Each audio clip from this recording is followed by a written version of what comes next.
Hello दोस्तों, स्वागत करते हैं आप सभी का आपके अपने यूट्यूब चैनल जैकपुर पे। आज का वीडियो उन लोगों के लिए काफ़ी इंपॉर्टेंट है जो JAC board exam class 10th के 2023 वाले एग्ज़ाम में शामिल होने जा रहे हैं।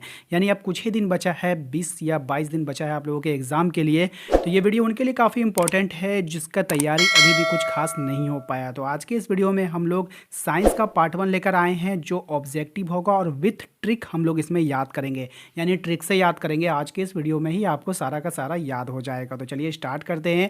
यदि आप हमारे चैनल पे पहली बार आए हैं तो ज़रूर से ज़रूर सब्सक्राइब कर लीजिएगा ताकि हर एक वीडियो का नोटिफिकेशन आपके मोबाइल पर जाता रहे। वीडियो पसंद आए तो प्लीज़ एक लाइक कीजिएगा और एक प्यारा सा कॉमेंट जरूर कीजिएगा। चलिए स्टार्ट करते हैं। सबसे पहला सवाल देखिए क्या है। आपके स्क्रीन पर सबसे पहला सवाल आपको दिख रहा होगा कि गोलीय दर्पण के ज्यामितीय केंद्र को क्या कहते हैं। आपके पास ऑप्शन है ए ध्रुव, बी वक्रता केंद्र, सी फोकस या फिर डी मुख्य अक्ष। यदि आपका जवाब है ऑप्शन नंबर ए ध्रुव तो बिल्कुल सही जवाब है। अब चलते हैं इसको ट्रिक से याद करते हैं। देखिए यहाँ पर गोलीय दर्पण से आपको गोली सिर्फ याद रखना है। गोलीय दर्पण से क्या याद रखेंगे? गोली याद रखेंगे। दर्पण मतलब आईना याद रखेंगे। आपको यहाँ पे थोड़ा सा इमेजिन याद करना है कि आप आईने के सामने खड़े हो और कोई आपको गोली मार रहा है तो आप उसको मना करोगे, भाई मुझे गोली मत मारो, मैं आईने में गोली मत मारो, क्योंकि आईने में कौन है? तुम हो, है ना। आईने में मैं हूँ, मेरी ज्यामिति से जान, मेरी जान चली जाएगी और मैं वहीं पर ध्वस्त हो जाऊँगा। क्या हो जाऊँगा? ध्वस्त हो जाऊंगा। तो 2-3 बार ये लाइन को अगर आप बोलोगे तो फिर जीवन भर आप इसको नहीं भूलोगे। जब आपके सामने ऑप्शन आएगा तो आप वहाँ पे फटाक से नहीं ये ऑप्शन करके आओगे। चलते हैं अगले सवाल पे। अगला सवाल है हमारा, समतल दर्पण के द्वारा बना प्रतिबिंब कैसा होता है। कोई दर्पण है जो समतल है, ठीक है, और उसके द्वारा बना प्रतिबिंब बताइए कैसा होगा। सीधा होगा, बराबर होगा, आभासी होगा या क्या इनमें से सभी होगा? बताइए। क्वेश्चन एक बार फिर से आप लोग देख लीजिए। समतल दर्पण के द्वारा बना प्रतिबिंब कैसा होता है? सीधा होता है, बराबर होता है या कैसा होता है? देखिए समतल का मतलब क्या होता है इसको पहले समझ लीजिए। समतल का मतलब होता है समान, यानी कि एकदम समान तल पर कोई भी चीज़ अगर समान तल पे होगा तो सबसे पहला बात है एकदम सीधा खड़ा रहेगा, टेढ़ा होगा नहीं। मैं ट्रिक बता रहा हूँ, ठीक है। सीधा तो होगा ही होगा। और कोई भी दो पर्टिकुलर चीज़ को जब आप बराबर बराबर रखोगे तो वो समान हो जाएगा, यानी समतल जगह पे रखोगे तो वो बराबर हो जाएगा। क्या हो जाएगा? बराबर भी हो जाएगा और साथ ही साथ आभासी भी हो जाएगा। तो इसके साथ ही अगर इसका जवाब आप लोगों ने ऑप्शन नंबर डी चयन किया है तो बिल्कुल सही हो जाएगा। ऑप्शन नंबर डी इसका आंसर हो जाएगा, ठीक है। चलते हैं अगले सवाल पे। अगला सवाल है हमारा, अवतल दर्पण की फोकस दूरी को क्या कहते हैं? यानी क्या होती है आपको बताना है। शून्य होती है, धनात्मक होती है, ऋणात्मक होती है या फिर इनमें से कोई नहीं। यदि आपका जवाब है ऑप्शन नंबर सी ऋणात्मक तो बिल्कुल सही जवाब है। अवतल दर्पण की जो फोकस दूरी होती है वो ऋणात्मक होती है। ऋणात्मक का मतलब आप समझ लो यानी कि माइनस। क्या हो जाएगा? माइनस। तो देखो एक चीज़ यहाँ पे ट्रिक कैसे लगाएंगे हम, जैसे अवतल, अवतल से अब तब याद रखना, अब तब। अवतल से क्या? अब तब। तो जब कोई ऋण ले लेता है ना आपसे, जब कोई ऋण ले लेता है, जब कोई कर्जा ले लेता है, जब उसके पास आप जाते हो ना तो वो देता नहीं, कभी अब तब करते रहता है, यानी कि आज दूंगा कल दूंगा, आज दूंगा कल दूंगा, इस तरह से करता रहता है। तो इसका जो है ट्रिकली आप याद कर लेना, ऑप्शन नंबर सी हो जाएगा इसका आंसर। नेक्स्ट क्या है, उत्तल दर्पण की फोकस दूरी क्या होती है? तो उत्तल दर्पण की जो फोकस दूरी आपको बताना है क्या होगा। ऑप्शन आपके पास आपके सामने है, ठीक है।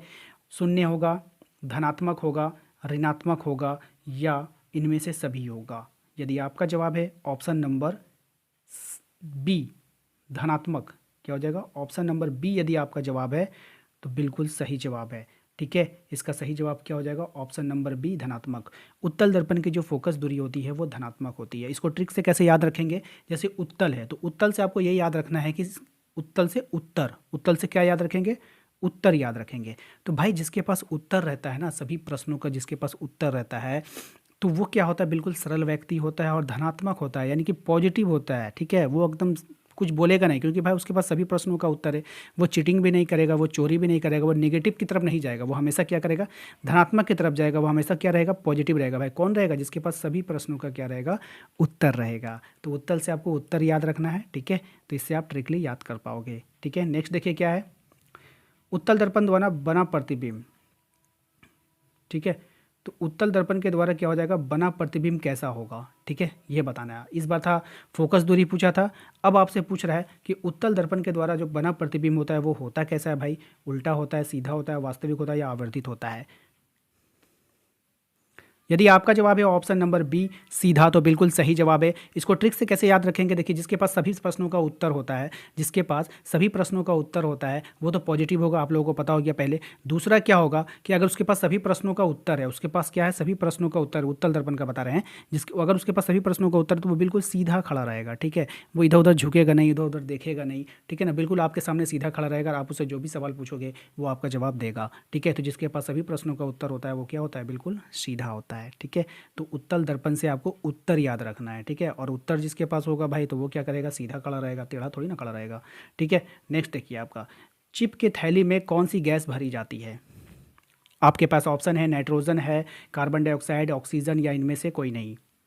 यदि आपका जवाब इसमें से है नाइट्रोजन, क्या यदि आपका जवाब है इनमें से नाइट्रोजन, ऑप्शन नंबर ए, तो बिल्कुल सही जवाब है आपका कि चिप की थैली में नाइट्रोजन गैस को भरा जाता है। अब इसको ट्रिक से कैसे याद रखेंगे, तो नाइट्रोजन से आपको याद रखना है, यहाँ पे इसी में ट्रिक आपको निकालना है नाइट, क्या निकालेंगे, नाइट, नाइट। और जन से आपको जान याद रखना है, जन से क्या, जान।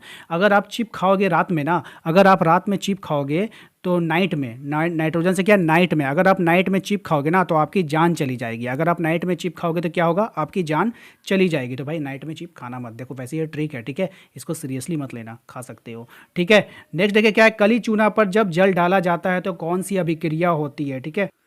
तो ऑप्शन देख लीजिए आपके सामने है, ऊष्मा छेपी, ऊष्मा शोषी, विस्फोटक या फिर इनमें से कोई नहीं।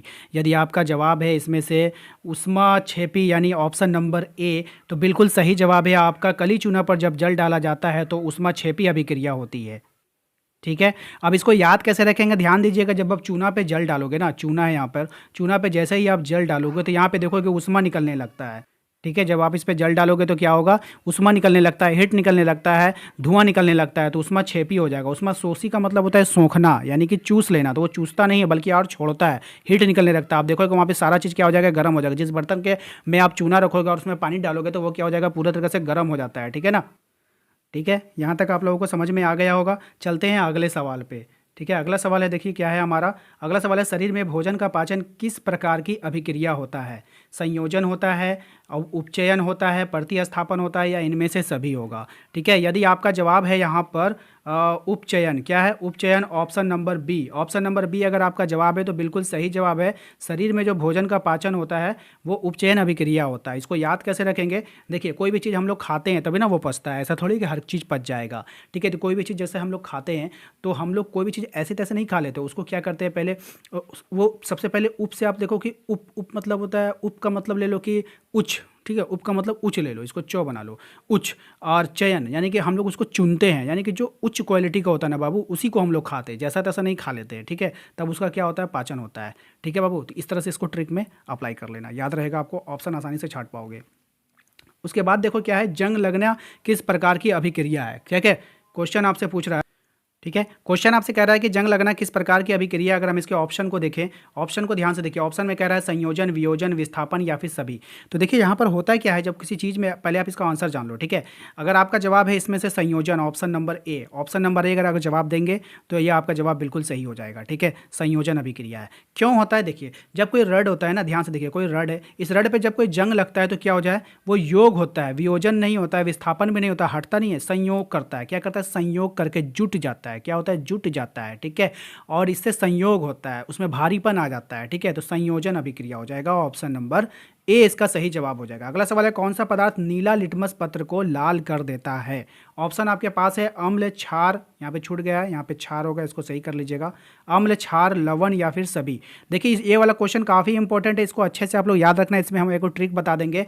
उसके बाद इसमें एक क्वेश्चन और आपसे पूछेगा, कौन सा पदार्थ नीला लिटमस, यहाँ पे कौन सा पदार्थ नीला लिटमस पत्र को लाल कर देता है, ठीक है। यही क्वेश्चन घुमा के देगा, कौन सा पदार्थ लाल लिटमस पत्र को नीला कर देगा। तो दो ही क्वेश्चन है ही यहाँ पे, ठीक है, या तो ये पूछेगा या तो घुमा के पूछेगा। तो इन दोनों का हम ट्रिक से आपको बता देंगे, अच्छे से इसको करके जाना, एग्जाम में आपसे पूछेगा ही पूछेगा। तो यहाँ पर आप लोग ध्यान से देखना, यदि आपका जवाब इसमें से क्या हो रहा है बताइए। अगर आपने इसका सही जवाब चुना है ऑप्शन नंबर ए लाल, अम्ल, यानी अम्ल आपने चुना है तो बिल्कुल सही जवाब हो जाएगा, ठीक है। अब देखो यहाँ पे इसको ट्रिक कैसे अप्लाई करेंगे। यहाँ पे देखो कौन सा पदार्थ नीला लिटमस पत्र को क्या कर देता है, लाल कर देता है, क्या कर देता है, लाल कर देता है। तो इसमें आप एक चीज़ ध्यान से देखो, अम्ल से आप क्या बना सकते हो, अम्ल से बना सकते हो आम, अम्ल से क्या बना सकते हो आम, अम्ल से क्या बना सकते हो आम। और आम शुरू में क्या होता है, नीला होता है, बाद में पकने के बाद क्या हो जाता है, लाल हो जाता है। तो नीला से लाल हो जाता है किसके द्वारा, अम्ल के द्वारा, नीला से लाल हो जाता है अम्ल के द्वारा। तो उम्मीद करते हैं कि आप लोगों को आज का ये वीडियो पसंद आया होगा। वीडियो पसंद आया है तो लाइक कीजिएगा, शेयर कीजिएगा, एंड सब्सक्राइब नहीं किए होंगे तो जरूर से जरूर सब्सक्राइब कर लीजिएगा। सब्सक्राइब करने से आपका ही फ़ायदा है कि आपको वीडियो को नोटिफिकेशन मिलता रहेगा, ठीक है। और ये वीडियो 5 मिनट का ही, बस ट्रिक बताने में आप लोगों को 10 मिनट लग सकता है, लेकिन वीडियोज़ अगर देखोगे आप तो 5 मिनट का ही है। मैंने आपसे वादा किया था 5 मिनट में 5 नंबर के लिए। तो मिलते हैं हम लोग अपने अगले वीडियो में। Thank you.